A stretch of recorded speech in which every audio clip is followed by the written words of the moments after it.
Hello বন্ধুরা, সবাই কেমন আছেন? আশা করি সবাই অনেক অনেক ভালো আছেন। আমি চলে আসলাম ফ্যামিলি এফবিডি চ্যানেল থেকে গরিব ঘরের রাজপুত্র 16 পর্বের রিভিউ নিয়ে। 16 পর্বের সামনে কি হতে পারে ওটার কিছু আগাম কথা নিয়ে চলে আসলাম আপনাদের সবার সামনে নিয়ে। আশা করি সবার ভিডিওটা ভালো লাগবে। সবাই লাইক কমেন্ট করে আমার পাশে থাকবেন। চেষ্টা করব আগামী সামনের পর্বগুলোর রিভিউ আগেই সামনে নিয়ে আসতে, যে সামনে কি হতে পারে। ওকে বন্ধুরা, সবাই ভালো থাকবেন। Bye bye.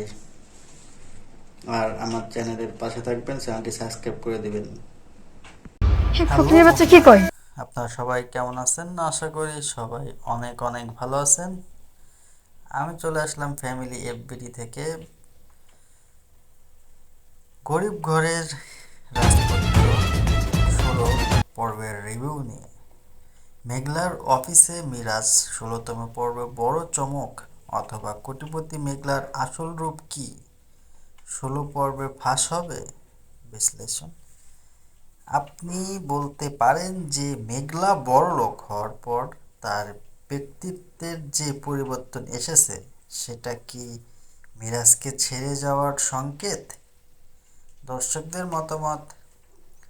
আপনার ভিডিওর শেষ দর্শকদের জিজ্ঞেস করুন, আপনার কি মনে হয় মেঘলা কি আসলেই বদলে গেছে, নাকি এটা মিরাজকে চমকে দেওয়ার কোনো নাটক? উল্লেখ যে প্র্যাঙ্কিং এন্টারটেনমেন্ট সাধারণত প্রতি পর্বে ছোট ছোট